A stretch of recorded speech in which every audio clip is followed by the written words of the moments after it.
Good evening, good morning, good afternoon to you all as you watch this broadcast. It's time for Pop and Politics. Folks, what in the world is going on? Today has been a day of developments and breaking news. All right, we're going to kind of do a crash course in all of this. It's actually breaking as we are online right here now.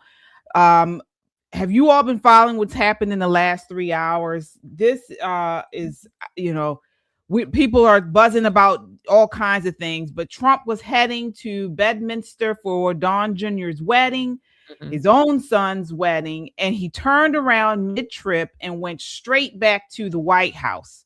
Okay, he put this on Truth Social: circumstances pertaining to government and my love for the United States of America do not allow me to do so. I feel it is important for me to remain in DC at the White House during this important period of time. All right, end quote.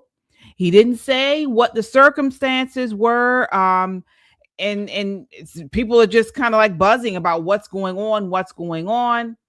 Then just recently, we got another update that he was headed somewhere else and turned around. I believe he's on his way to the Situation Room. So we have that here. Let me see here. So this is his motorcade on their way back to DC. And that's that. Nicole, what are you hearing? Are you hearing anything additional regarding this? What do you think is going on? Well, I know for a fact that if you listen to the president earlier in the week when people were asking about Don Jr.'s wedding and if he would be attending his son's wedding, he even hinted then that there would be some things going on that may prohibit him attending said wedding. The clock is ticking on Iran. It really is. And there have been lots of movement around the Pentagon, around military bases that build bombs and that kind of thing. So I would not at all be surprised if this war is brought to a screeching halt by the end of the weekend. I would not at all be surprised. I think at some point the diplomacy and the efforts to come to an agreement have been exhausted, and you can only negotiate with people who want you dead for so long. So I will say, everybody say a special prayer for our troops, say a special prayer for our president and all of our decision makers in the Department of War. This is the time to get your flags out. And let's hope that it last minute diplomacy works. If not, it was nice knowing you, Iran. Yeah. Shelly, you're seeing these updates. What are your thoughts here? Well, first, again, I don't know what's going on. There's a lot of, again, buzz here and there. What I think is going on, I do think it's Iran as well. I think it may also be something brewing in Cuba. I know that there was a shift in some troops going to Poland. I think there were more troops that went to Poland. Of course, that's Europe, but that's still one of our allies. There was some goings on over in Gibraltar, I think today or within the last 48 hours over in Spain and between Spain and the UK. So there are a lot of moving parts. We don't know, and that's going to add to the angst. One more thing that is going on, if I'm not mistaken, I think the Hajj is going on over in Saudi Arabia, the trip to Mecca and Medina, or to Mecca certainly for Muslims. So there's a big influx of Muslims moving, particularly to Saudi Arabia. With the UAE states, you're not really sure who is our ally or who's not. The winds keep changing there as well. But just last week, there were several Gulf states who asked President Trump to not do something and then to do. So again, moving parts. It's very static, it's very kinetic right now. My hope is that it does not escalate to having military troops on the ground. Exactly. Yeah, well, he has CBS News is reporting, now you can take that with a grain of salt, that again, President Trump is back in DC and he has canceled his weekend plans in New Jersey. They're also reporting intelligence officials have also canceled Memorial Day plans and are on standby. So we're going to keep you all updated as we get the news as it comes in, and kind of make sense of this all. I want to say, can I say Go this, ahead. KJ? I'm sorry. Can I Yes. say this? I'm sorry. I know this. You said the intelligence officials, they're on standby. I guess they canceled their plans. Let me say this on the record. Whenever there is a war going on, nobody should be on leave or anything. I don't care. They should not even have to be called to cancel their plans. Those officials should be on duty 24/7, just like the military members are. Whenever there is a war, I'm sorry. I mean, I know you're just, you're just saying what's going on, but I mean, my standard would be, if there's a war going on, why do you all get a damn day off? A day, girl, they taking a week. A weekend, right? They taking a whole week. It's congressional break, right? But there are a lot of things that are happening. Reports have shown that there are lots of, well, I shouldn't say lots, but there are some Iranian leaders that have made their way to Cuba. And we've all read the story about Cuba and these drones. So there's a lot of moving pieces that are happening around the world right now. Again, as an American, I fear no other nation. I will tell you that in just brute honesty. However, the less we have to fight, the better the world is. We will definitely win the fight. Make no mistake. But nobody wants to flex that kind of power when we can use diplomacy to get there. I do think, however, that Iran has taken our kindness for weakness. And, they're about to get to the FO part of the FAFO. Yeah. Well, also, there's news. Brett Baer is reporting on Fox News. I don't know if this is related or what, that there's an enormous change in the U.S. immigration policy tonight. Take a look at this here. Let me see here. Here we go. There is an enormous change in U.S. immigration policy tonight. The Trump administration says any non-citizens in the country who have applied for a green card must leave the country indefinitely, even if here legally, and regardless of whether they have a spouse or children. Then they have to wait for their green card application to be processed outside of the country. We'll follow up on that. Meantime, American service.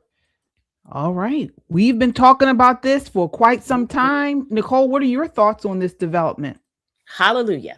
They heard us. We've been talking about this for 18 months now. This is the right thing to do.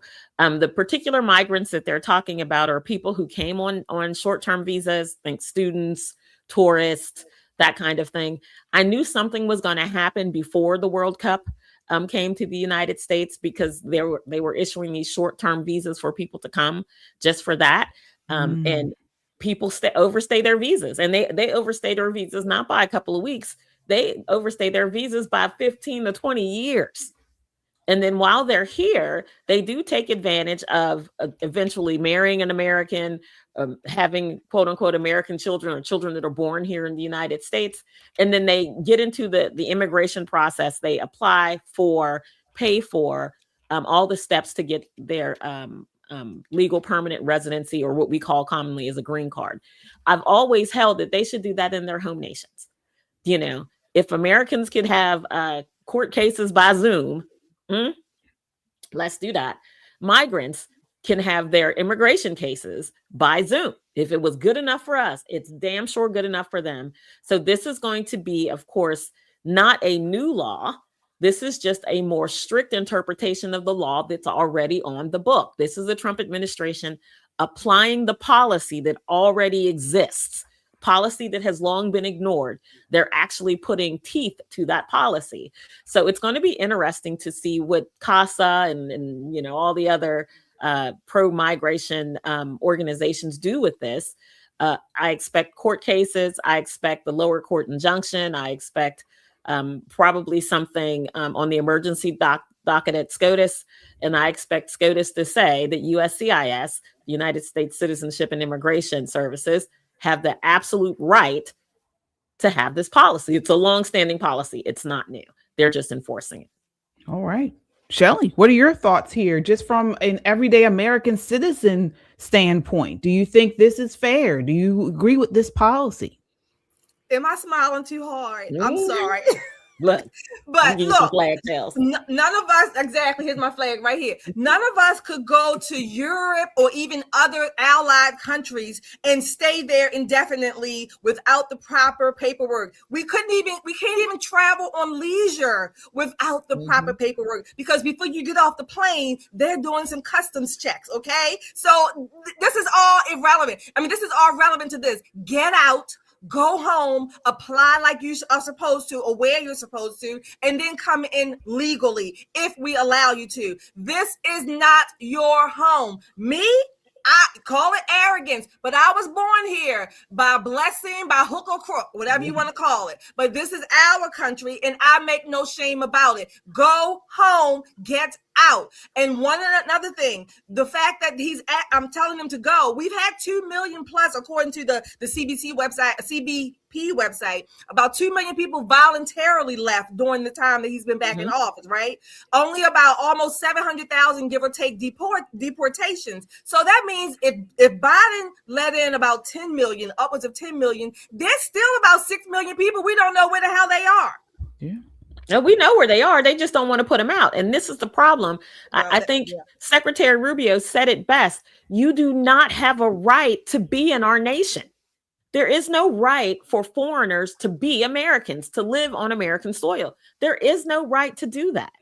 And I think for a very long time, our immigration services have overlooked certain parts of their own policy that did not fit their leaders' personal interpretation of what U.S. immigration should look like. And again, folks, this has nothing to do with the administration being anti-family, because there's nothing from stopping these people or packing up their whole family and going back to their home nation. If I am from, let's say I'm from Italy, and I'm an Italian person, and I've been here 20 years, and I've got a husband and a couple of kids, and I know I have to leave this nation or face deportation, which means a permanent ban. I have to leave. I'm not leaving my family behind. We're packing our stuff up, and guess what? We're going to go have some cappuccinos sitting on a rock somewhere in my home nation. It's not that they're trying to tear people apart. What they're saying is, if you're in our country and you do not have the right, according to our law, to be here, you have to go back to your home nation and process your paperwork there. Right. Yeah, absolutely. Absolutely. Additional news out. The U.S. is pausing visa issuance for any traveler who has been in South Sudan, the Democratic Republic of Congo, Uganda, within 21 days of planned travel as part of its response to contain a rapidly spreading Ebola outbreak. Yes. So that's another news as far as immigration is concerned. Yeah, folks, the news is coming in hot. We are going to keep you all updated on this. Okay. Also, news out earlier today, Tulsi Gabbard resigned. Yeah. All right. Can't say I'm surprised. I mean, well, I can't say I'm surprised that she is no longer going to be with the administration, the Trump administration. But she announced her resignation as the director of national intelligence today, effective June 30th. And she is citing her husband, Abraham Williams' recent diagnosis with an extremely rare form of bone cancer.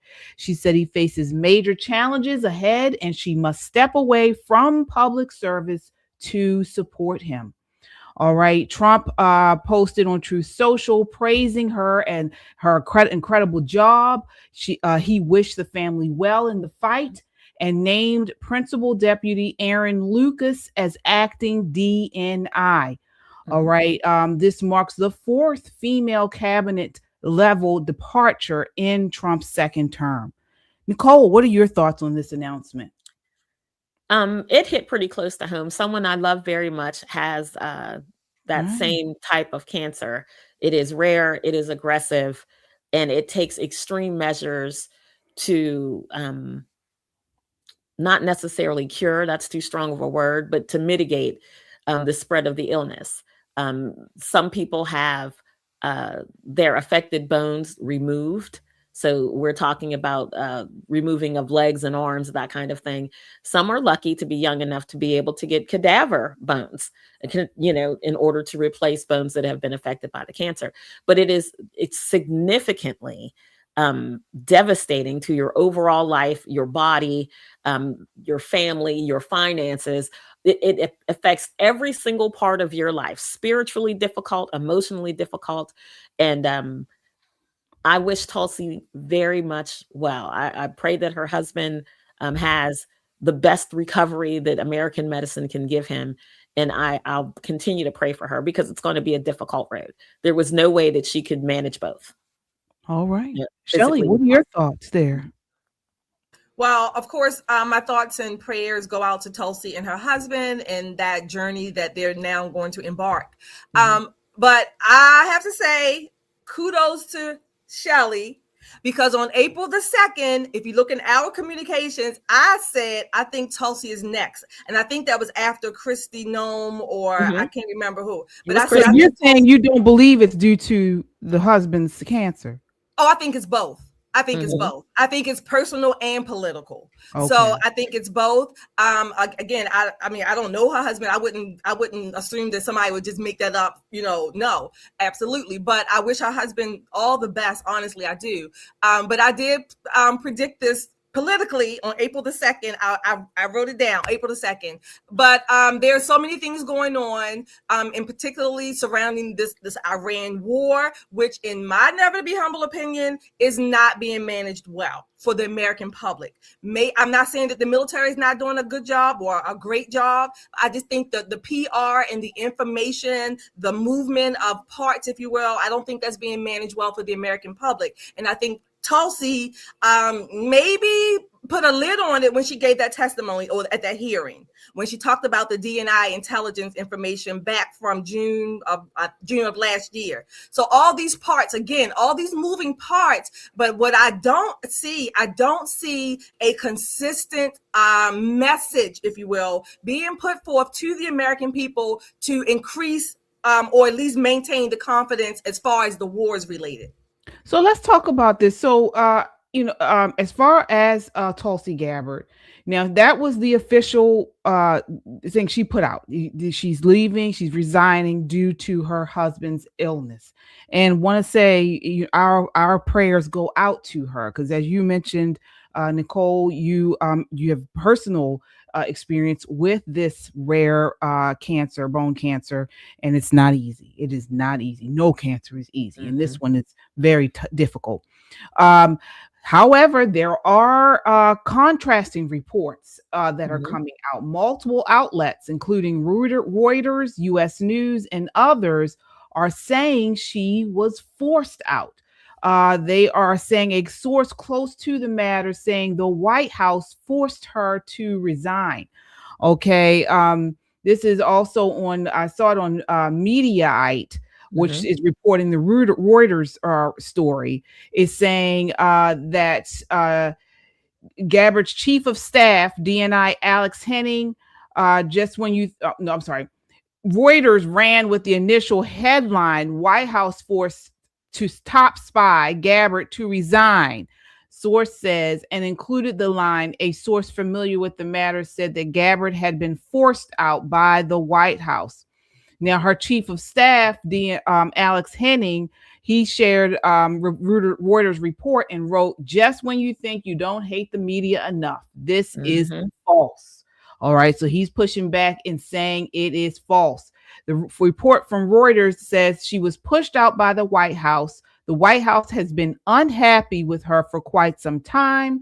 The person said, among other reasons for the displeasure with Gabbard were the activities of her task force known as the Directors Initiatives Group.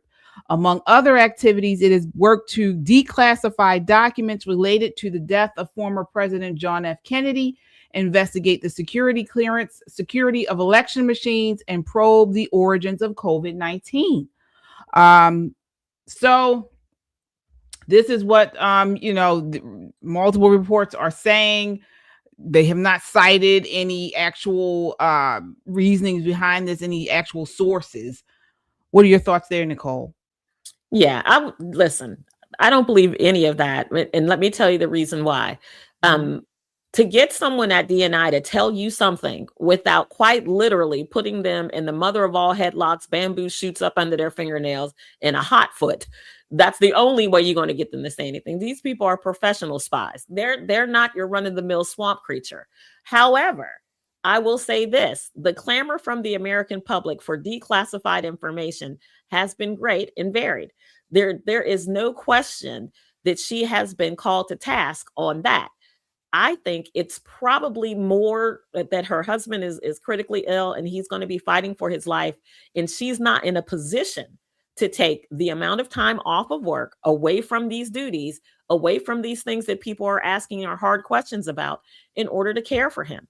Again, this is our nation's top spook. This is Queen Spy. This is that position. And there's no way that she could take off the required year for his treatment and still successfully complete that job. So I think there may be a little bit of truth to what they're saying, that people were unhappy with her progress. I don't doubt that. You've heard that around Washington, D.C. quite a lot. But I don't think that they were so unhappy that they would force her out. I think the combination of them being unhappy and the outlook of her taking a year out to be with her husband was probably the perfect storm for her to walk away. Yeah, we reported on this when it happened a couple of months ago with her top aide, Joe Kent. We all remember him. He resigned in protest earlier this year, criticizing the strikes, the very strikes and conflict that we see are ramping up tonight. Gabbard herself, which I actually, I was not happy with her testimony in front of the Congress hearing. I was not happy with her testimony. She dodged questions in the congressional hearings about warnings on the Iran fallout. She never really responded or reacted or addressed, I should say, Joe Kent and the allegations that he made. Never did she do that. And he was her direct report. It was on her to take care of him and address him. She didn't do it. So reports from April showed Trump privately polling advisors on replacing her due to frustrations over loyalty and alignment on foreign policy. Okay, so bottom line, folks, family health crises are serious. It's serious. It is very serious. No one doubts that. We are not doing that. But in the same time, we know DC. It's a swamp, as we all know. And family time is the classic soft landing for someone who's lost favor. A lot of times we've seen that. So as you both mentioned, it could go either way. Or it could be, both things happening at the same time. But I want to ask you, Shelley, you've been talking about how the Trump administration has been handling optics and messaging. Now we have this happening. Midterms are coming up. How do you think this will affect that, if anything? Look, I'm still a little uneasy about these midterms for the Republican Party. Again, I don't think the message around Iran, the war, certainly has not been has not even been standard, in my opinion. Number one, there are items that have not been addressed, codified. We've been saying that a lot by the Republican Party in these last, 2 years, almost 2 years, that I think we could have very well gotten signed, sealed, and delivered, no problem, stamp it, put it in the books. I think we've lost some momentum. Certainly the polls are at best, they are mixed for President Trump. And at worst, they have him, decrease in almost every category on the economy, immigration, just the war itself. So I think there's a lot of room for I guess, improvement, but I don't see us making those strides to do so in the short time that we have until November. All right, Nicole, final thoughts on this. What do you think? Will this, how, if at all, how will this affect the midterms? This, this shakeup that we see going on. What are your thoughts here? I think we're going to do good in the midterms. And I say this because we're coming out of the primary season, the majority of the primary season, and Trump's endorsements have been kicking ass and taking names. I mean, he's taken out several rhinos by just giving his endorsement. Even today, a friend of mine, Sheriff Mark Lamb out of Pinal County, Arizona, had earned Trump's full and complete, as Trump likes to say, endorsement, but Trump is holding off on it because now there's rumors that there's some infidelity and wrongful type relationships that have happened. So, that endorsement is worth its weight in gold in Republican circles. We'll see how it fares in general elections for sure. But I think Shelley is right. I really cannot wait for this skirmish, war, whatever we're calling it today, this military activity to be over and done with. We need to focus on things here domestically. 6 months politically is a very long time, although it's a very short time on a calendar. Again, we're having the mini convention, so that ought to help, rally the troops and the people who get out and do the right thing to push other people to vote Republican. But conversely, the Democrats have had the shittiest month in the history of politics. I mean, it has been really bad for them. Their stranglehold on Black America has been loosened. It has been a really rough month politically for Democrats as well. So I don't know. If there were a third party, I would say the third party is primed to win some big things in the midterms. But since we only have the two that are actually viable, we don't really know where it's going to end. It's like a crazy dance, 2 steps forward, 1 step back. So we'll see where it is when we get to November. All right. Well, folks, I mean, we will keep you updated. Final thoughts on this. Shout out, say what you believe in the chat. What do you think this is going to have any impact on the midterms? And what do you think is really happening? What do you think is going on with Tulsi Gabbard leaving? She does plan to release the findings of a number of high profile investigations before she leaves on June 30th. All right. That's the Daily Wire reporting. So again, that's including Havana syndrome, AHIs, COVID, weaponization, and the 2020 election. Okay, she's supposed to be releasing the findings on those things. So we're going to keep you all up to date. All right. Looks like we have some super chatters here, Shelley. All righty, we do. We have Kung Fu CJ. Thank you, Kung Fu, always. Thank you for your $5. As a vet that was stationed at Fort Meade, much of the information is hush-hush due to leaks. Many will understand when it is over. Mm-hmm. Yeah. Yep. Thank you. All of you out there. It's Friday. It's been a long week. I know many of you are tired, but you are not too tired to hit that like, share, and subscribe button. Only takes one finger, one click of that mouse. Go ahead and do that right now and share this link. Share our podcast. Share the whole page. Just, what do they call it? Blow up your people's phones with the links. Just keep them coming. Keep them coming. They'll get so upset. They'll probably go ahead and look at a couple anyway, just to shut you up. But go ahead and do that. It's Friday. Hit that like, share, and subscribe. Go to our website, metroconservativemedia.com, and you'll find some information there, articles, all the things that you want to look for and that you want to read over this Memorial Day weekend. Absolutely. And there's our merch, Nicole. I'm so excited. So listen, I heard y'all were trying to break the internet buying these shirts and mugs. Do it. Get your A250 America Metro Conservative Media t-shirts. Not Black, not white, American. Don't let them divide us. If there isn't a season to wear this shirt, this is the season. With so much going on, show your pride in this nation. And it is absolutely a conversation starter. I will tell you, whenever I wear any of my Pop and Politics or MCM merchandise, I always get, that knowing head bob. If you go, or it starts a conversation I'm happy to have with other Americans about being a good American, which is much more than being a D or an R. With all of that said, Father's Day is quickly approaching. Get your dad a whole outfit. Get the shirt, the mug, and a trucker hat because it fits any dad. Democrat, Republican, Independent. This is the best gift and a great way to support our channel. Absolutely, absolutely. And folks, just in case you guys have bumped your head and don't know where you are, this is Pop and Politics, all right? And so we are here, smart, edgy, conservative. We just got a award. We were acknowledged, guys, this week, and it's all thanks to you all.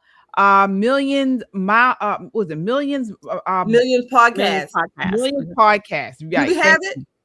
I'm not sure if we have the Oh, link. okay. But yeah, Millions Podcasts acknowledged us as in the top 10 of women conservative podcasters. So I'm really excited for that. I saw S-Files post the acknowledgement. Yep, we were number 9 on the Million Podcast chart of best women conservative podcasters. And you know what? And I didn't even tell you all this. It really made me feel good that it said conservative. You know, Absolutely. It's not just women we are conservative podcasters, okay? And that's something we hold dear. You know, that's in our moniker, smart, edgy, conservative, all right? And so we are so excited. We're just in the beginning. We are just starting this journey, folks, and we really appreciate each one of you. Every like, every share, every subscribe. This is for you all. You all have put us on this list, and let me tell you, we are so grateful and thankful to each and every one of you. So thanks, and keep sharing, keep subscribing. All right, well, as you said, Shelly, oh, there it is. Yep, that's the graphic. Here we are. Look. Million Podcast top 10. So excited. Oh, look at Josh. Thank you, Josh. Nicole mentioned that politics is a game of addition. What worries me about losing Tulsi, regardless of the reason, is that she brought tons of new voters and vets into the MAGA movement. RFK and Tulsi really helped us win. All right. Agreed. Thank you, Josh. Thank you so much. That's true. Agreed. But listen, there are lots of people who are moving closer to conservative thought, especially young men. As young men grow closer to Christ, they're walking away from things that we traditionally ascribe to young people. All of the promiscuity and all the baby mama drama and all of that kind of thing. As young men are walking away from that, their politics are changing. And trust and believe, I think it was Alfonso Blaylock that said it in the chat, saying that we should use our platform to help turn out the vote. Listen, you guys don't know, I barely be making it to the show. You hear me? When we're coming from home, KJ and Shelly will tell you, I'm usually running in and slide into my chair like, I made it. This is what we do. When we're not doing this, we advocate. We reach out to voters. I knock doors. I know KJ and Shelly both have knocked doors. This is the season. When you see, especially Republicans getting thinner in front of your very eyes, that means we're out there walking, knocking doors, because there's some places in Maryland where the houses are about a quarter mile apart. And so you got to walk to the next door to go knock on the door. So this is our season. For politicos, this is what we do. We live and breathe this thing. So please believe that we will absolutely advocate for Republicans and conservatives and independents and quote unquote conservative Democrats to get out here and do the right thing. Do what's best for our nation, because we can't turn back. We cannot turn back. Absolutely. All right. Well, and speaking of can't turn back, let's talk about this DNC 2024 autopsy report that dropped yesterday. It is a total mess. All right. The 192-page draft from DNC chair Ken Martin, it was incomplete, heavily annotated with disclaimers, missing sections, and full of unverifiable claims. All right, Martin released it under pressure, but immediately disavowed it.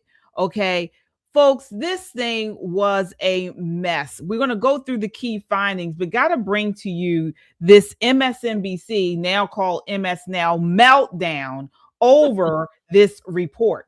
Okay, let me see here. Take a look at this. They are losing their minds. Because I don't understand why y'all can't get out of your own way. This is a report that should have been released at the time, because what I've just heard from you, that nothing in that report has changed from the day it was first released to the day. So if you've changed nothing, if you've not cleaned it up, if you've not made it better, if you've not answered the constituent questions within the DNC, why are you doing this today? And why has the chairman or anyone else in the leadership decided to take away the momentum? So why are you getting in your own way with a report that don't amount to a bucket of spit? Because I don't understand why y'all can't get out of your own way. All right. This is a report that should have. All right. Nicole, what are your thoughts on this report and that exchange? So Michael Steele, you know, is a former RNC chair. He definitely has them dead to rights. I mean, but I can tell you the backstory of why they released this poorly done report. And shout out to Paul Rivera, who is believed to be the Democrat who put said report together. You know, the report that doesn't have an introduction, it does not have any conclusion. There's so many typos, misspelled words, dangling participles. I mean, like an 8th grade school teacher with a red pen would have taken this thing to task, and it doesn't answer any questions. It has no proof. There's no data. I mean, it's just conjecture and rumor. In 192 pages, right? So it's a very interesting prospect that Ken Martin, who's the DNC chair, would allow it to come out. And for 18 months, he did not, although he promised that he would. Well, I don't know if you guys watch the Ruthless podcast, which is an amazing conservative podcast. So 2 of the Ruthless bros, John Ashbrook and Duncan, were talking about how it wasn't released. So Ashbrook made a big deal about it. I mean, he went on, and he was like, where's the report? Blah, blah, blah, blah, blah, blah, blah. And of course, being the #1 political podcast in the nation, the Democrats picked it up and they were like, well, where is the report? He said we were going to have this autopsy. He said it was the perfect storm for Ken Martin. Here's this very powerful Republican podcast calling him to task for his #1 campaign thing that he said in order to become DNC chair. They pull out this foolish report, and even Democrats were like, I'm ashamed of this. I'm absolutely embarrassed. It was like it was written by an 8th grader who's never been in politics, who doesn't know Kamala Harris, who didn't pay attention to the election cycle. Apparently, according to the autopsy report, Kamala Harris lost because Joe Biden was unpopular. And of course, because she's a woman and people are misogynistic. And of course, she's, you know, a person of color. They're that damn BIPOC stuff again. You know, all of the reasons except for blaming them for having poor party structure, blaming them for having poor party messaging. And of course, if I hear one more thing about that 107 days, let me tell you, Joe Biden didn't have to step down. She could have run against him. She could have absolutely run against him. So all of this is conjecture. And if you have a couple of hours to waste and you want to giggle with your brand new Pop and Politics A250 cup with some liberal tears in it, this is what you could do during your rainy weekend here on the East Coast. So, yeah, it's bad, folks. I want you guys to take a look at this next clip. This is clip 1. Actually, the last election, it wasn't close. Okay, but the fact that we can't even tell people why, we're too afraid to tell them the truth. They know the truth. They saw the debate. They saw what happened, right? And they saw that we got killed in the election. We lost every swing state. So they can write whatever document they want, but Democrats know why we lost. Yeah. Shelley, what are your thoughts on this report? Well, first of all, like the timing last year or 2024 when they switched out Kamala for Biden for Kamala and vice versa and didn't all that. This was, I think, the worst timing because we are right in the middle of another election cycle. The Democratic Party, by and large, didn't necessarily, I don't even think they knew this was coming. Now, the top leaders knew, but the people didn't know, and it was like a slap in the face again. Of course, I have not read all 192 pages, but I skimmed through it, and 2 pages stuck out to me, 2 comments on 2 different pages. Page 19, towards the bottom, it says that Democrats focus basically on the margins, on the extremes, and that they need to basically have a broader appeal. So that is what they did not do. That's what they're still not doing. They're still focusing on the extreme issues when many people, most Americans, will fall somewhere in the middle. They're not doing that. So hopefully they will lose again, number one. Number two, on page 32, I love this one. I thought this was priceless. It says, number 6, the Harris campaign appears to have relied on Trump being unacceptable rather than building an affirmative case for Harris. Translation, she didn't have a platform. She thought Donald Trump was her platform. So basically, she gave Trump more publicity than the RNC did and helped him win. Dumb.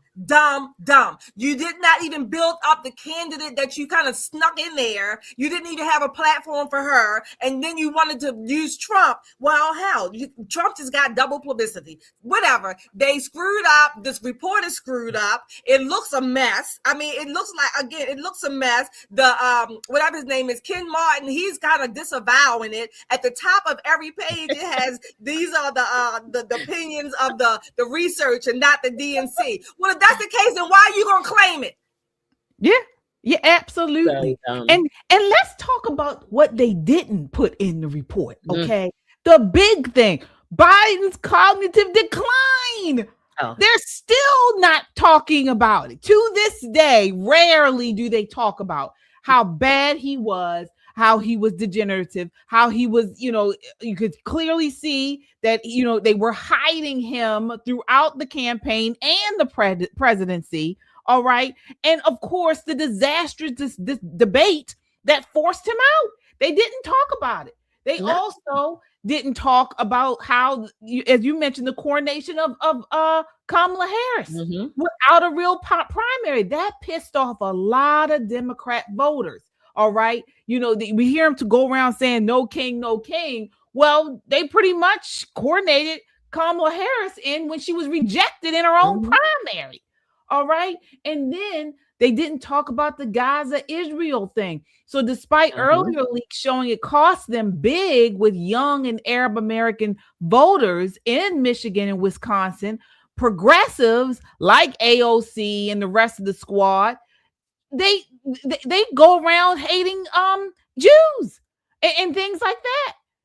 They didn't talk about that at all, or the immigration and the border. So to me, this shows that the Democrats still haven't learned. They have not learned, and I'm happy for it. It's crazy. Joe Biden is going to be at Maryland Dems, MD Dems, Maryland 250. I guess they don't want to say America.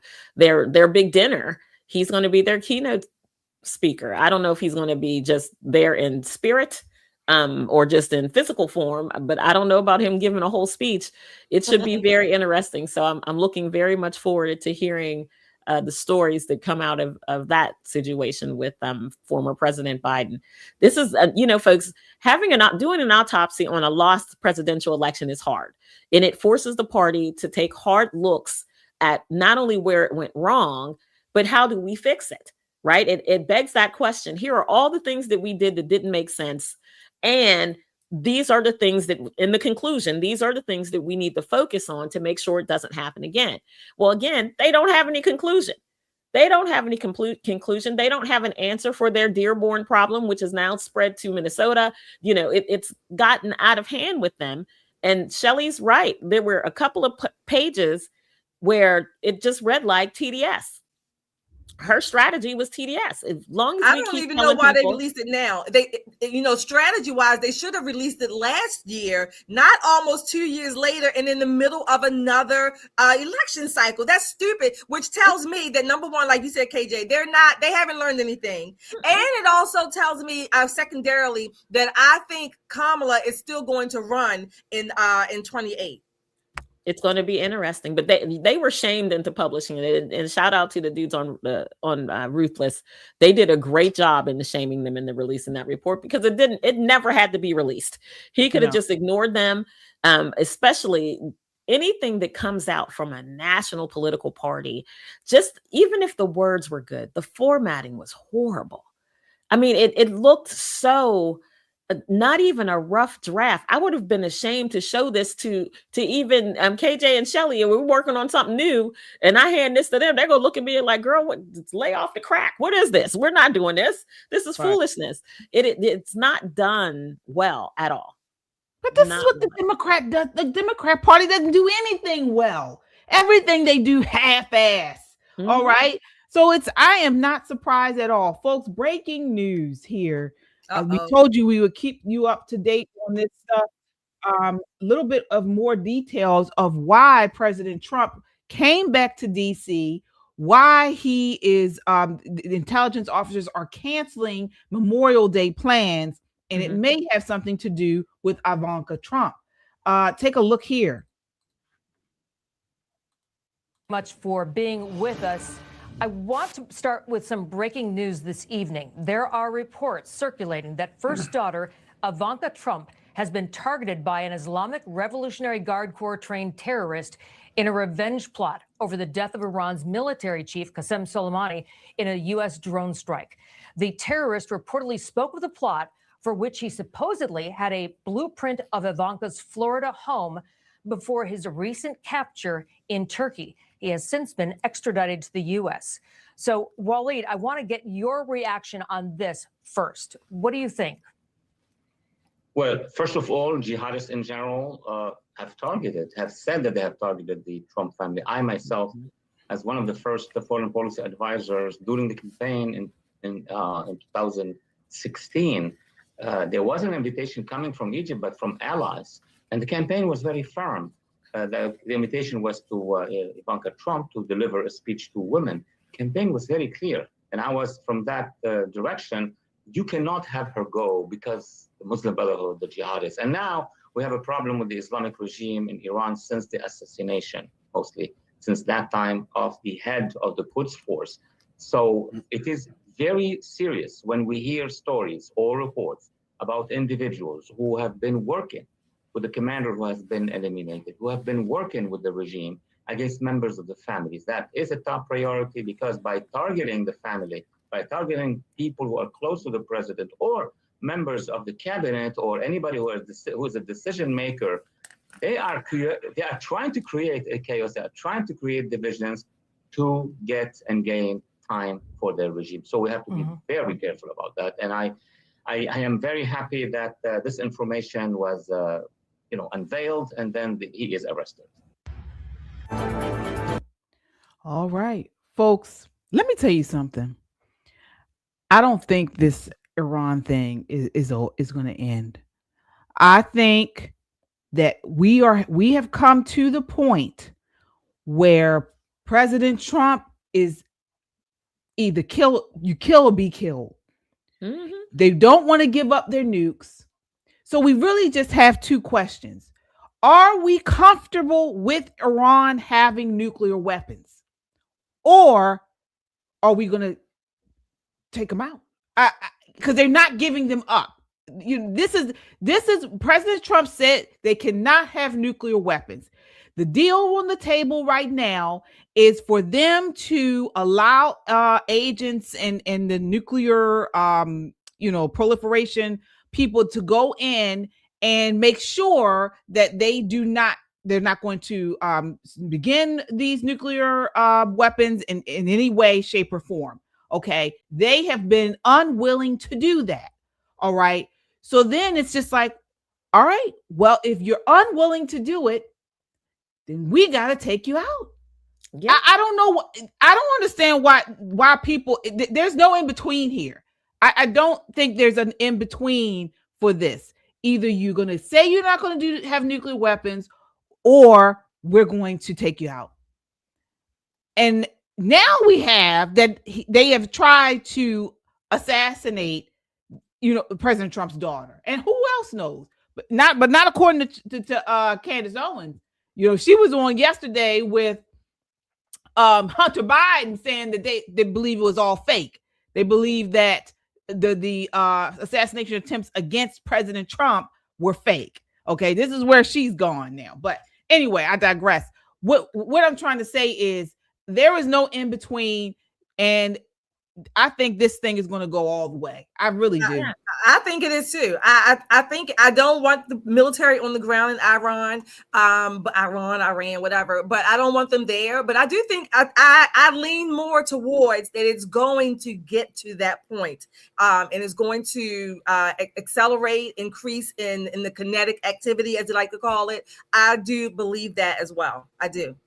And the like you said, for the American people, as a country, we're going to have to decide which road we're going to take. Right. Yeah. Two options. Are you okay with Iran having nuclear weapons? If you're not, then it's conflict. Nicole, what are your thoughts there with this new news coming out? Listen, there are a lot of high-ranking administration officials and family members that live on military bases. Do you remember when we talked about Stephen Miller and his family living on a military base? They live on a military base not because they want to. They live on a military base because they have to. There have been credible threats against their lives of their children, bombs on their cars. Listen, folks, it's very real here, and a lot of it never makes the news. They are just carefully plucked out of their lives and put somewhere safer so that they can learn to live at least some sort of normal life where they're absolutely safe. And it's unfortunate that our politics have brought us to this point. But KJ, you have a very good point, same as Shelley. The question really is, what are we willing to tolerate as a nation? I am not a warmonger. I'm not a part of that, Liz Cheney group that, war makes everybody rich. I kind of, right. I shudder at the loss of life. And I absolutely do not want American boots on the ground in anywhere in the world except for here. Right. With all of that said, they can't stay. That type of evil cannot live in this world with us. It's simply unconscionable.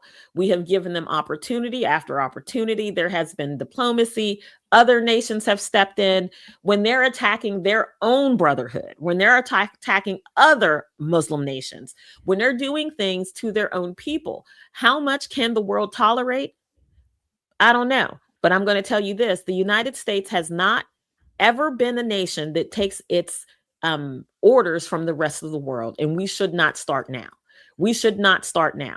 I'm going to say something that may be a bit controversial, but it's Friday. Why not? When Israel was saying this very same thing after October 7, that they were just going to take people out who just keep coming after them. The world says, well, wait a minute. Don't be hyperbolic. Let's take a breath. The world can't tell the United States that. The world cannot tell us that. We will spank this entire globe before we allow the world to tell us that we have to live in a world where we have targets on our back. We're not going to do that. So, again, they've gotten to the final round of I wish a bitch would, and it's going to get real ugly for them. They have the shit's chess. It ain't checkers. It's going to get real. Right. All right, folks, as you come in, hit that like button. Again, we are keeping you guys up to date on what is going on. Lots of stuff is going on today. All day, there's been breaking news and announcements, and night. Again, as we mentioned, CBS News is reporting that the Trump administration is preparing for strikes this weekend. They are preparing for a fresh round of military strikes on Iran. So we'll keep you updated on that and discuss this as the news comes in. In the meantime, we got to talk about Minnesota. I mean, President Trump, he's like an octopus. He's got tentacles in everything, big, foreign, and he is busting wide open like an Atlanta stripper. He is busting Minnesota wide open. Take a look here. This is clip 2. 27 people charged, all but 8 are of Somali descent. And that has added to the spotlight being put specifically on your community. Why do you think this fraud was allowed to get so widespread? Well, I want to say, this also has an impact on Somalis because we are also taxpayers in Minnesota. And y'all got filthy rich. The impact is y'all getting rich. We also could have benefited from the program and the money that was stolen. And so it's been really frustrating for people to not acknowledge the fact that we're also, as Minnesotans, as taxpayers, really upset and angry about the fraud that has occurred. Okay, are you, when you seem to have some connection with everybody involved?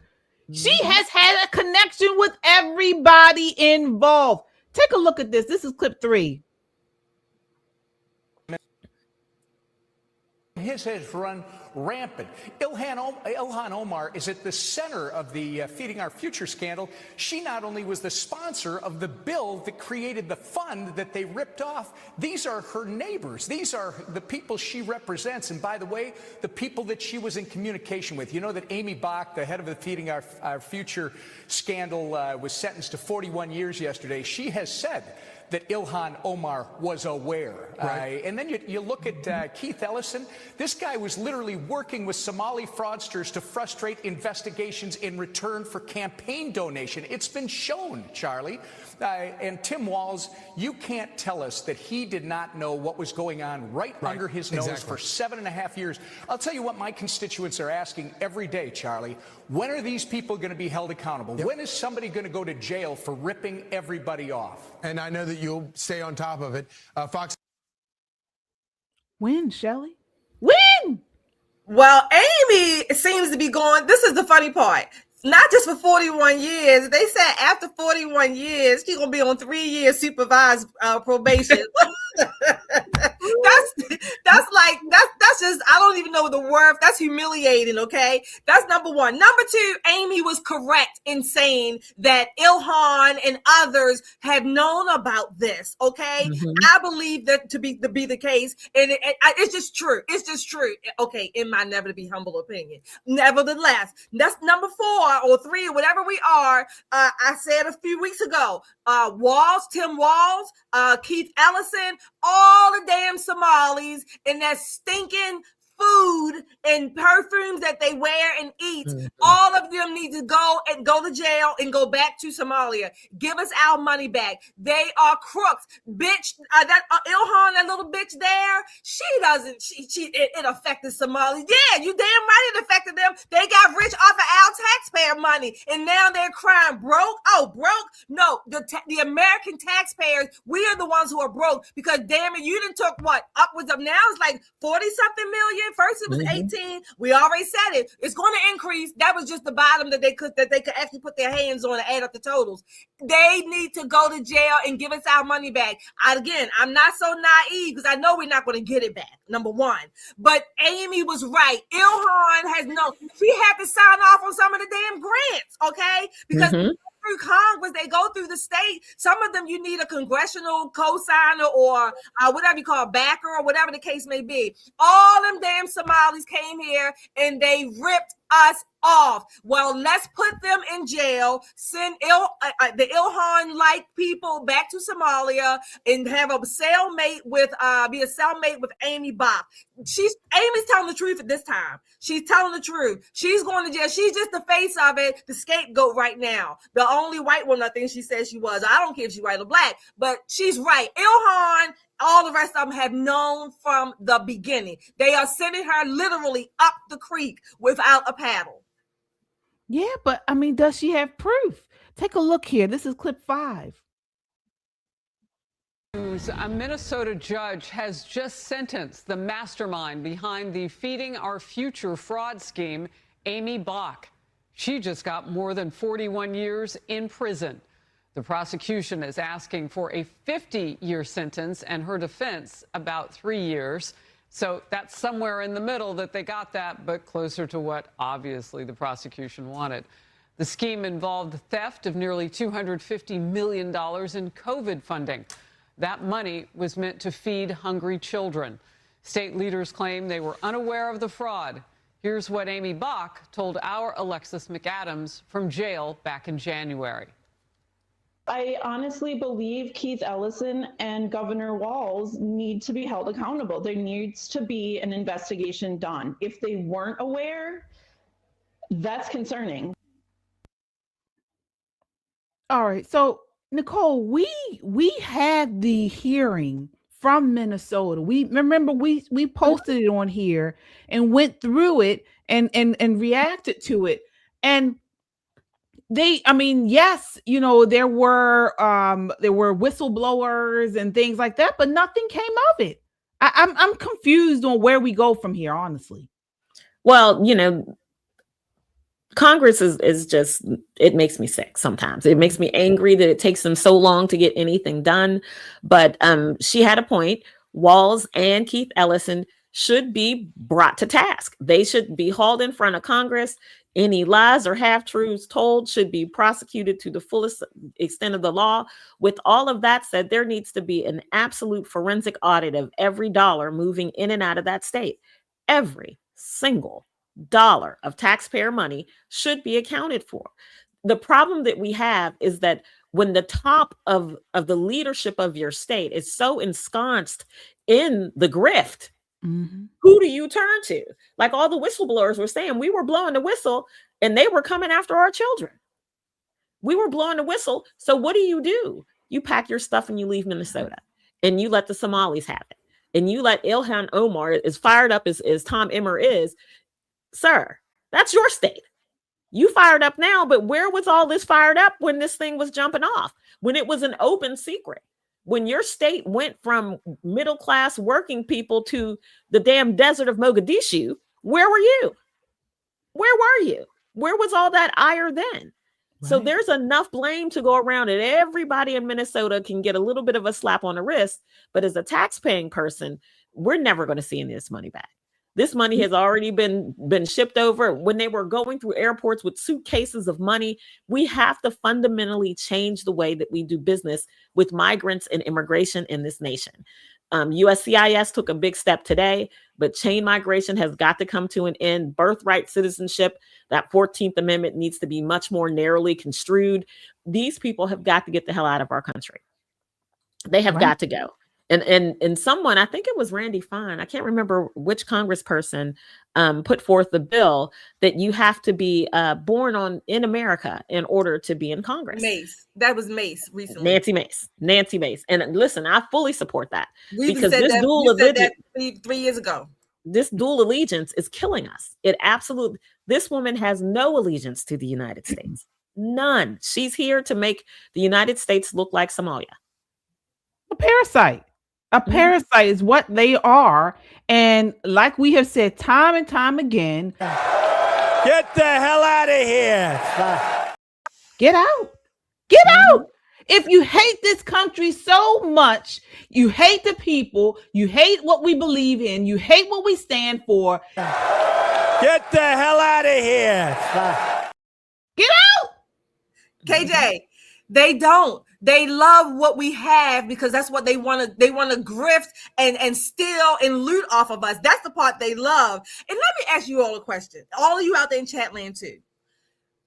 Do you know, in let's say 2 years, give or take 2 years, if you did not calculate your taxes correctly, let's just say by $1,000, give or take, they will find that in 2 years. They will send you a letter. You owe this plus the interest that calculates every day, the penalty for being late because you didn't include that $1,000, and any other fine just because. Okay, in 2 years, do you mean to tell me in 1 year?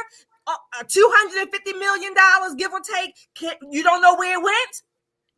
But you can find 1,000 from us. Yeah, you're right. It's terrible. Folks, sound off in the chat. Let us know what you think. And it's not even, this woman has been locked up. This was her Amy, what's her name? Amy Bach, right? Amy Bach. Mm-hmm. But there's more. I mean, Nick Shirley just unleashed or just talked about a fraudster who was charged for child care fraud. And her name was Fahima Mahmood, received $3.67 million for her daycare. This is clip 4. Leaders Early Learning Center. This building received over $3 million. Hello, how are you? I would like to see if I could bring little Joey, my son little Joey here. Is there paperwork or can I check out the daycare? No? Why can't I check out the daycare? Milton's not here. Okay, but if I can I get paperwork or anything to submit my son little Joey to come in here to daycare? We'd really like to put Joey in this daycare. We've heard great things. Business card? No, I would like your business card actually. You talk to your manager. Okay, can I speak with somebody? Where are the children at? Are there children here today? No. No children. Yes. Why are there no children? Two of Mexico. Would my son little Joey have friends to play with here? No. No. Yes. No friends for little Joey. Yes. Sorry. Ah, dang it. Well, have a great rest of your day. Thank you. So, little Joey would not be accepted to that daycare. Joey's still homeless. Joey's still looking for daycare. This is crazy. I mean, it's like you gotta laugh to keep from crying. It's so infuriating. Nicole, what are your thoughts here? And we've shown that before. Do you know, it's remarkable to me, again, and I get Minnesota nice and all that kind of foolishness, but they quite literally took over this town. Right. Like overnight, it became something different. Something very different. And By design. Right. Like here you are. Happening on the Eastern Shore as well. Is that right? Or in Southern Maryland? Well, they were trying. They tried it on the Eastern Shore. They tried to take over an old senior citizen center, and they wanted to put teenage unaccompanied minors onto this piece of property. We fought that thing off, girl. We ain't got that to do. We don't have none of that to do. None of that to do. But there are some communities that will say, well, we're not going to say anything because they'll call us racist and they'll call us this and they'll call us that. You know what they're going to start calling you? From somewhere else, because you're going to be living in damn Somalia like they are now. And little Joey can't go there because he's white. He's not going to have anybody to play with because he's white, or because it's not really a daycare center and this is just a front for our money. The kids get off the bus here. We keep them a hot 10 minutes for their parents to come pick them up. But that's not a daycare center. You ever been to a daycare that's ever been that quiet? There's usually some kid running somewhere crying, a teacher asking for something. There's always some kind of movement going on. $3 million in Minnesota? Yeah. Wow. It's terrible. Absolute grift. Folks, we're going to continue to follow this story. It looks like, Shelly, do we have any super chats here? Yes, we do. We have a few super chatters here. All right, we have Josh is back. Thank you, Josh, again for $20. Congratulations to our queens of pop. Thank you, Josh. Thank so you, Josh. Proud of this channel's success. US. Thank you. Thank you, Josh. Thank you so much. $50. Get them, Shelly E. Thank you so much, Kung Fu. And again, Kung Fu CJ. Cuss these people out, Shelly. Really, thank you for your $10. Y'all keep saying autopsy, and I was trying to figure out who died. LOL. Oh my gosh. Kimberly, for that. Thank you, everybody, for your super chats. Thank you for all your support. Again, we thank you so much for giving us and making us that make that list, that million podcast list. So super excited about that. It was such an honor. Thank you out there, but hit that like, share, and subscribe button right now. It's Friday, but go on. We're gonna have a long weekend coming, so hit that button before we leave tonight. All right, absolutely. And if you haven't done so, get your merch. We have some. Yeah, Nicole, what were you saying? We have some absolutely fantastic merch. We have been waiting for this A250 stuff to drop for Metro Conservative Media. This is it. Look how beautiful that mug is. It is so wonderful. It holds just enough caffeine for you to make it through an exhausting day of late breaking news like we did today. It is great for Father's Day gifts. I think we're less than 30 days away from Father's Day. So order now, get your t-shirt, get a trucker hat, If your father is a little bit more political, there are many, many other things on our website that you can get. But this A250 design is brand new. And you guys almost broke the internet last week with it. So let's get up again and order. It's a great way to support the show, and you look good doing it. Absolutely. Absolutely. Thank you all so much. Again, don't forget to hit the like button as you come in. We have almost 400 people watching. We want to get those likes up. Also, share this broadcast, share it on your timeline, on your social media, in a text message. We want to get the word out. All right. So, want to change gears here a little bit. It's prom season. It's graduation season. You guys know this, so much going on. This is a busy time of year for not just grads, but dads. You know, this is grads and dads time of year. But one thing that has gotten a lot of reaction and publicity is the graduations. Not just the we talked about the prom send-offs. Okay, you guys got to check out our show on the prom send-offs. It's a clip on under videos section on our channel. But now it's the graduations. Okay, and so here we have a gentleman that's been on the show before. He's been on with us. His name is Hotep Jesus. That's his name he goes by. And he is he's on the right. I wouldn't say, I'm not sure if he's conservative, but he is on the right. Okay. When he's right leaning when it comes to politics. And here he brought up some very interesting points. He is saying that it's wrong for people to chastise and make fun of these types of graduations. Maybe we should show the graduation dances first? Yeah. Okay. So it gives us some context. Yeah. Yeah. Let's do that. All right. So here we go. Let me see here. So what are we talking about when we're saying people are, breaking out in these graduations? All right. So take a look here. Let me see here. I want to bring this to you. All right. So this is a school called Madison Prep, and this is their 2026 graduation. All right. Let me see here. Okay.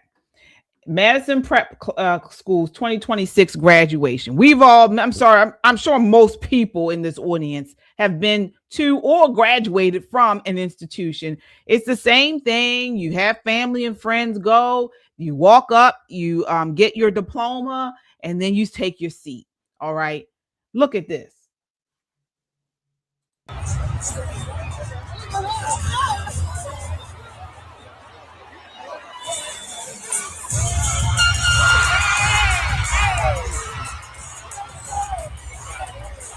School in Louisiana. And so apparently when they get their diplomas, they decided to do it.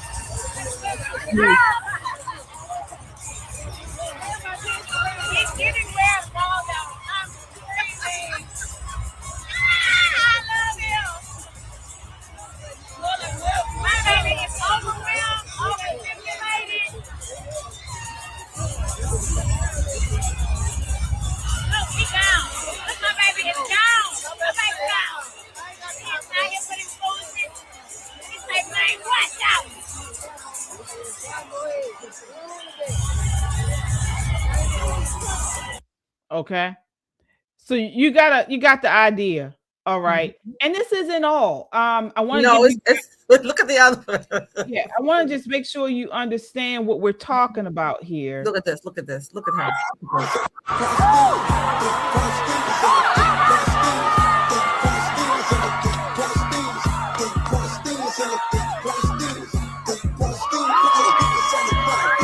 Doing at graduation, just got her diploma. She is very happy, very excited.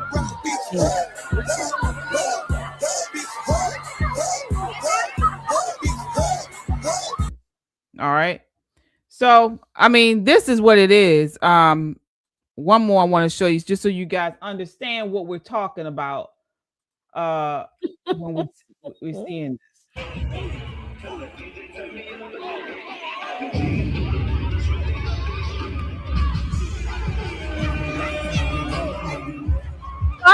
The end of the graduation. Mm-hmm.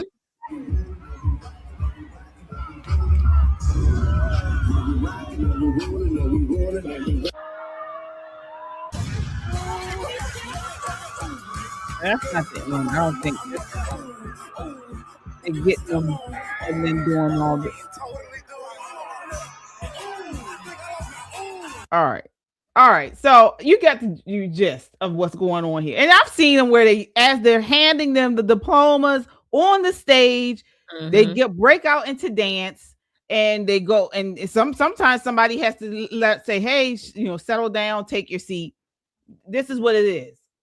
So here is Hotep Jesus responding, because many people, particularly conservatives, have been talking about this all week, and he has taken issue with it. All right. So here he is. Take a look. So, Black students like to dance at their graduation.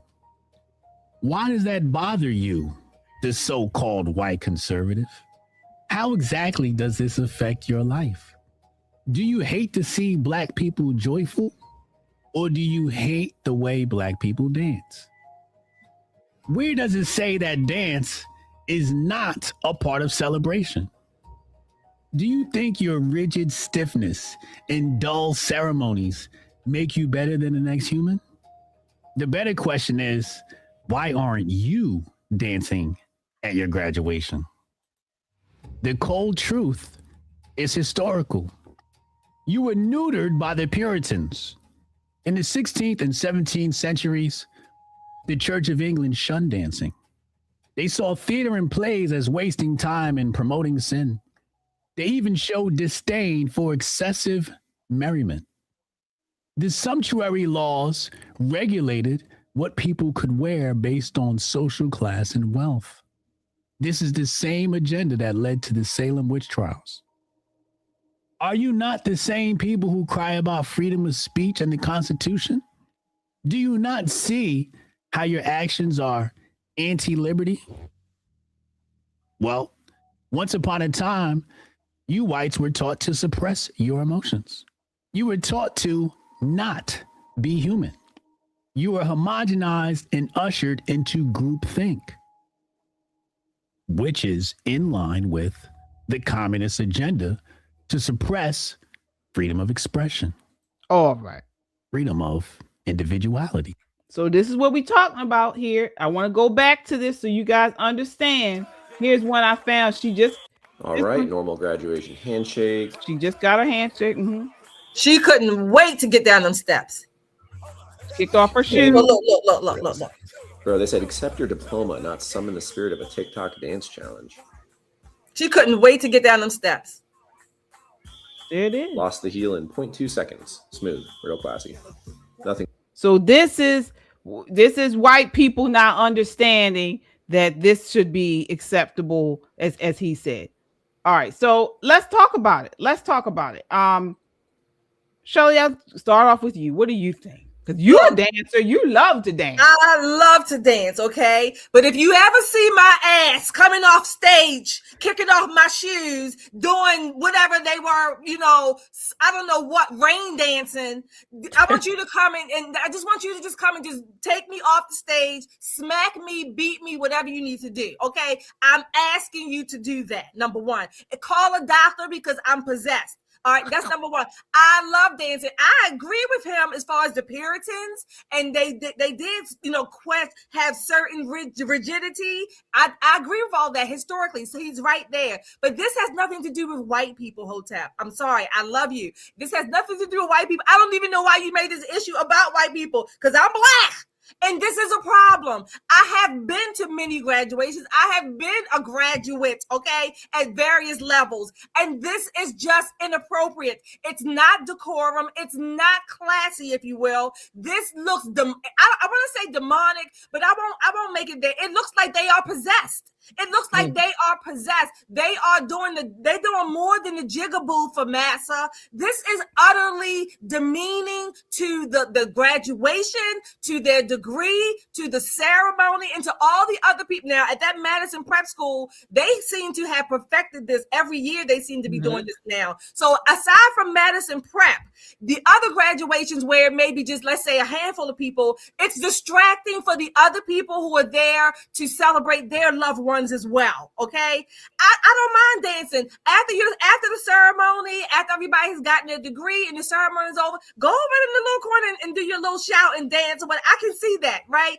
But this is a public display of look at me, look at us. And then I'm going to ask you my question. I'm going to end with this. Ask you my question. I'm starting to ask when I see these kind of videos. Do you see what I see? Do you see what I see? All Black people making an ass of themselves.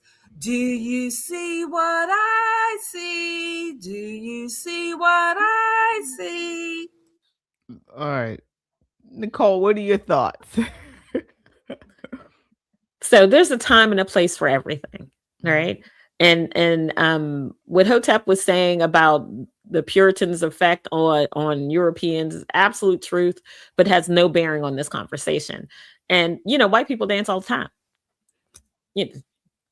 They have free expression all of the time. So I really think this begs the question of where rules and decorum meet self-expression for teenagers. Now, not all teenagers know how to jig. Some of their bodies ain't, built for jigging. I must just say that. They have other types of dances that they like to do, whatnot. What Madison Prep has done is they've taken that question and they made it work.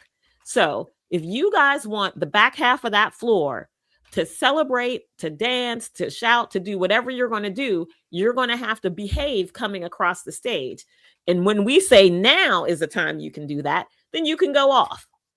It was a compromise that made graduation great for everyone. So the parents who want to hear all the children's names, who want to, clap for all the kids and all of that, have their moment of decorum and the rules are followed.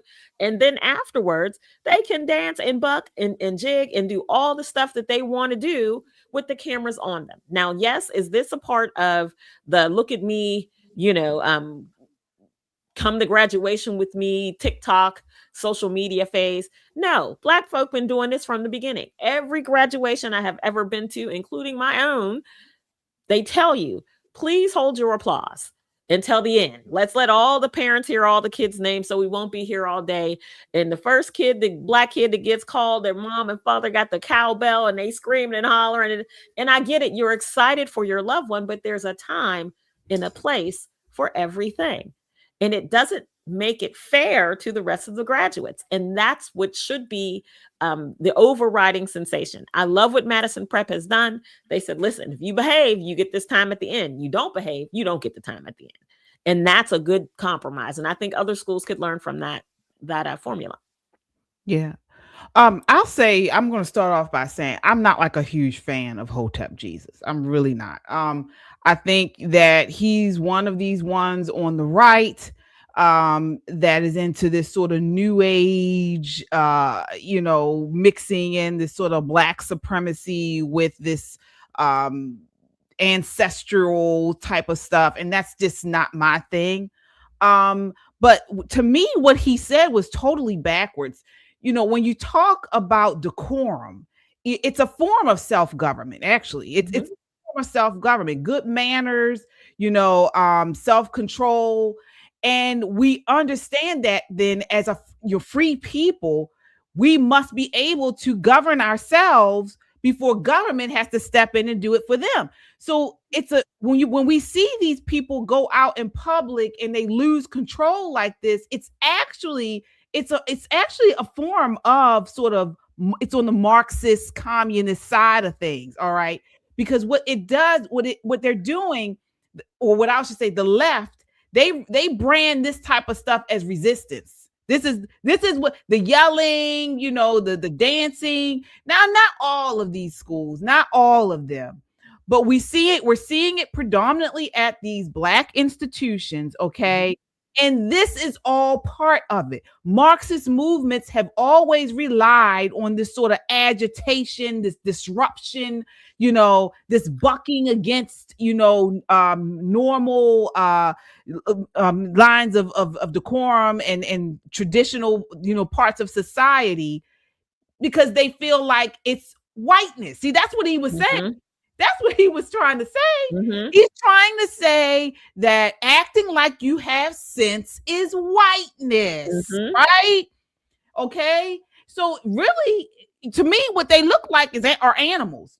They look like they belong in, in a barn somewhere, So is he saying then that whiteness is sitting up, acting like you have some sense, and dancing, throwing off your shoes in the middle of a graduation ceremony is blackness? Yeah. It's not my blackness. That's not my. Well, he's not the only one that said it. He's not the only one that said it. Remember a few years ago, I think it was during the scamdemic, the Smithsonian said that. And they chastised, there was this uproar because the Smithsonian was basically saying, per BLM, everything white is wrong. Don't do it. It's racist. It's white supremacy. So, coming to school or being on time was whiteness. Right. Things like that. So he's not the only one that has said that. Again, the historical context, there's a place, let me say it this way. There is a place, even under the U.S. Constitution in our beautiful country, you can push the lines, so to speak. Sometimes the lines are too rigid. Sometimes they are extra judicial, if you will. And you do have to kind of, I don't know if you want to call it protest, you have to kind of rein in, okay, no, that's a little too far. There's a place for that. This is not that. This is like this is like a what do you call them things? The bullfights. The matadors, bring it in and letting all them come out and just running roughshod. This is not that. This is like a horde being allowed to, the zoo gates have opened and all the things have come out. So that's not the balance that he's given. Again, I don't understand why or how he can make this a white thing. Black people, this is what they do. This is my issue with this sort of Black supremacy crap. Instead of them just doing their own thing, they gotta blame somebody else. We're not talking about, a festival, the AFRAM, or you out and about and, you hear music and you break out and dance. We're talking about a graduation ceremony. It's not a party. It's a public rite of passage. It honors every student and family and the teachers. It's serious achievement, honestly. We're supposed to act as such. Like you mentioned, Shelly, if you want to dance and stuff, you got a graduation party at somewhere afterwards to go do all that. Not at somebody's ceremony. Right. But it is more than a dance, folks. This is what they are doing this to show that this is. I honestly believe it's an act of resistance. I do. Yeah. I think people are seeing that now. They're seeing, What I think is that they're pushing us backward, back to segregation. They're pushing us back to a place where we can't coexist in the same spot. When we had separate proms, right? A Black prom, a white prom. Then they had separate graduations, Black graduation, white graduation. We said, listen, we're not going to live like that. Everybody goes to the same school. As our society got more homogenous, it was like, okay, you go to prom now, they play some Black music, they play some white music, there's Hispanic music. So you got to pick when they're playing your songs to get up and dance. It's for everybody. But what you hear from these, what I like to call pro-Black supremacy folks, is they're saying that we can't be in the same space because you don't respect our culture. That's what they're saying. Cultural Marxist thinking. Exactly. Because they believe that seeing this ceremony, that we believe there should be rules and respect that's trying to control them. Yeah. Exactly. Yeah. Exactly. And I would say this. Let's just say if all those graduates at the end, once everyone got back to their seat, if they all did, let's say, a coordinated kind of like some kind of move, whatever, that probably would look more, at least a little bit more palatable. But what they're doing, it just looks crazy. I mean, it just looks like they are bats out of hell, literally. I mean, it's not even dancing what they're doing. It's selfish.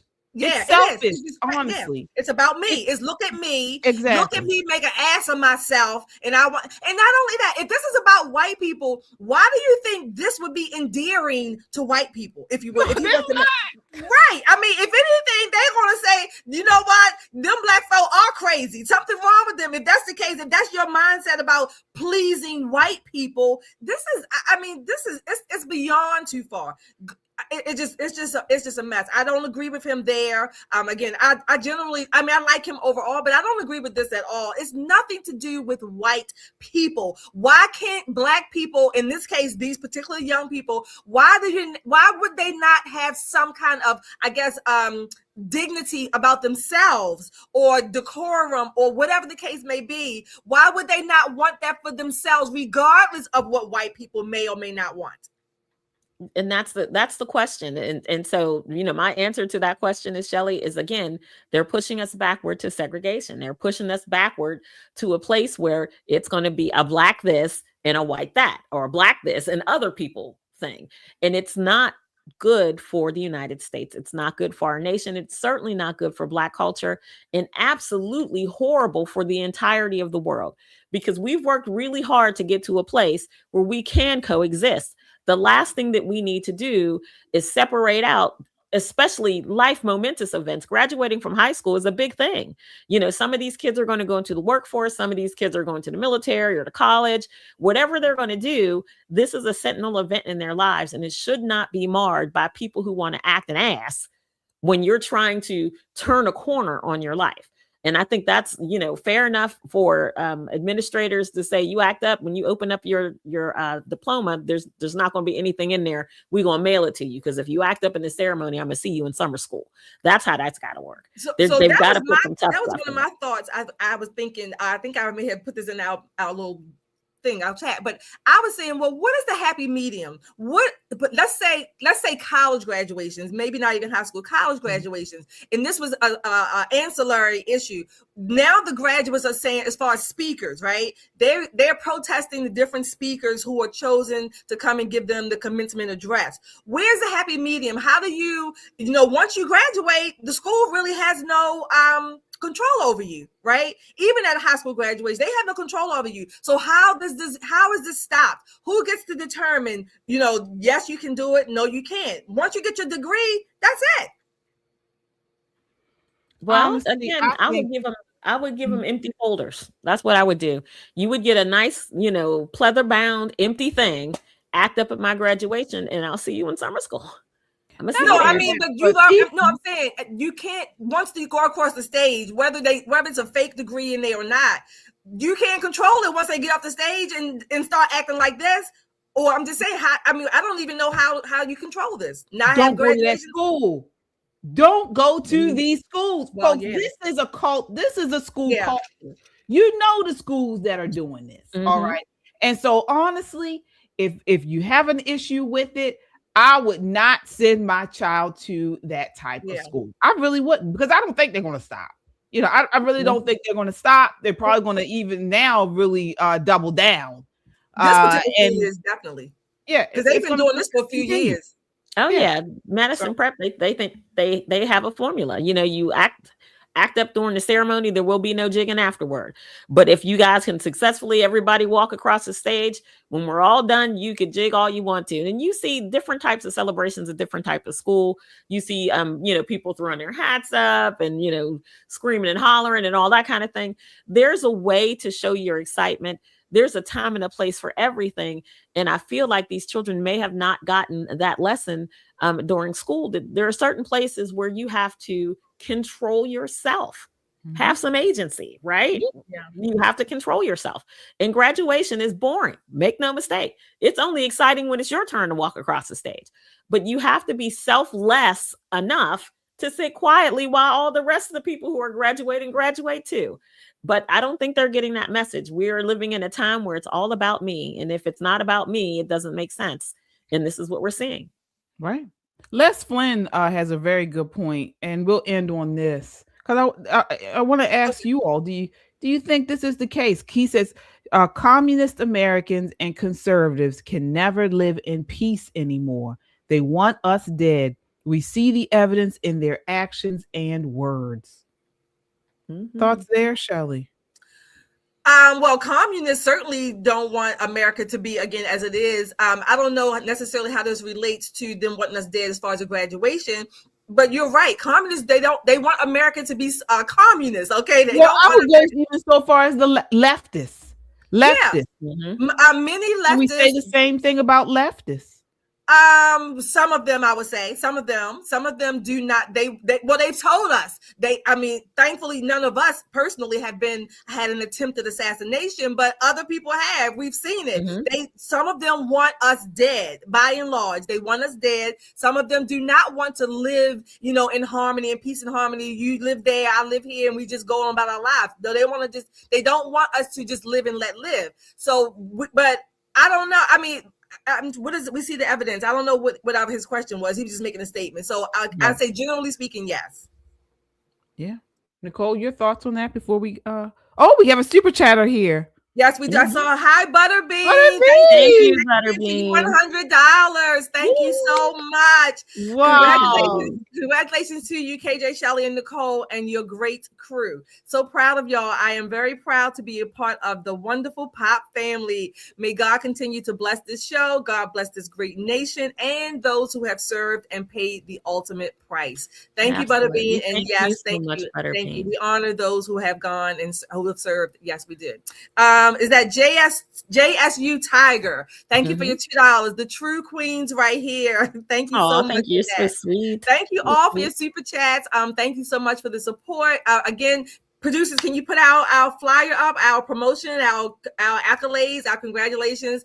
We earned this honor this week, and we were so excited about it. The million podcasts. We made the top 10 list for the female conservative podcast shows, and we were honored to have that recognition. Without question.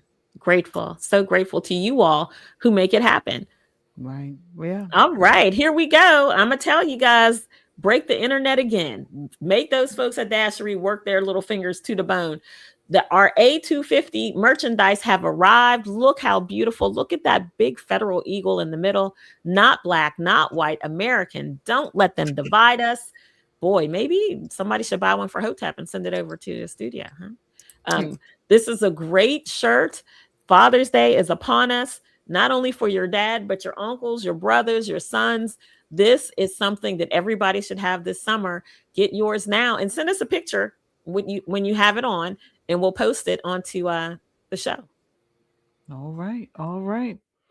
Well, that does it for us tonight. We'll be back on Wednesday, folks. Wednesday. We won't be here this Monday because it is Memorial Day. And so we definitely, pay tribute to all those service members who paid the ultimate sacrifice. Ladies, do you want to say something regarding that, Nicole, before we sign off tonight? Do you know it's a solemn day. Monday is a solemn day for military families and people who love them, right? For people who have lost their lives in defense of our great nation. It is a day of reflection. And I am personally, this is just my humble opinion, I am personally off-put by retailers trying to rebrand Memorial Day as the official start of summer. Can we just have this day for the people who allow you to sell your goods? Can we just have this day for the people who gave everything so we can be free? Let us have this day to remember the fallen, for the people who never got a chance to shop at Walmart's super sale for Memorial Day or Home Depot's super sale for Memorial Day. Let's remember the people who paid it all so that we could live so free. I personally will be praying for the families of some fallen that I know, and really trying to reflect on what it means to be born under these stars and stripes. When we see people who are willing to do anything and everything to be here, it should add value to what you think an American is. Yeah, Shelley, your thoughts here as we go into another Memorial Day. The only thing I would add to that, I would say, is that because we are in America and we are Americans and we have agency, you get to make this day honorable, a day of gratitude, a day of reflection. So regardless of whatever is going on, I would just encourage you, take a moment to say thank you. Just to give that solemnity to the occasion of the people who have sacrificed for us to have the freedoms that we have. And again, I know this is not Veterans Day, but the people who are serving in Iran or in the Persian Gulf, I'll say, even as we speak. Right. All right. Well, we're going to sign off today with this Memorial Day tribute for you guys. Because we will not be on Monday. We will be back on Wednesday, but want to just send this off to you all, just so we, again, remember why we remember this day, why we honor this day. So take a look.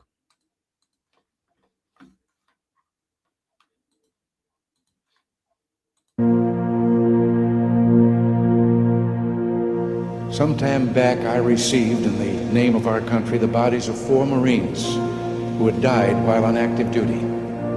I said then that there is a special sadness that accompanies the death of a serviceman, for we're never quite good enough to them. Not really, we can't be, because what they gave us is beyond our powers to repay. And so when a serviceman dies, it's a tear in the fabric, a break in the whole, and all we can do is remember. It is, in a way, an odd thing to honor those who died in defense of our country, in defense of us, in wars far away. The imagination plays a trick. We see these soldiers in our mind as old and wise. We see them as something like the founding fathers, grave and gray-haired. But most of them were boys when they died, and they gave up 2 lives, the one they were living and the one they would have lived. When they died, they gave up their chance to be husbands and fathers and grandfathers. They gave up their chance to be revered old men. They gave up everything for our country, for us. We owe them a debt we can never repay. All we can do is remember them and what they did and why they had to be brave for us.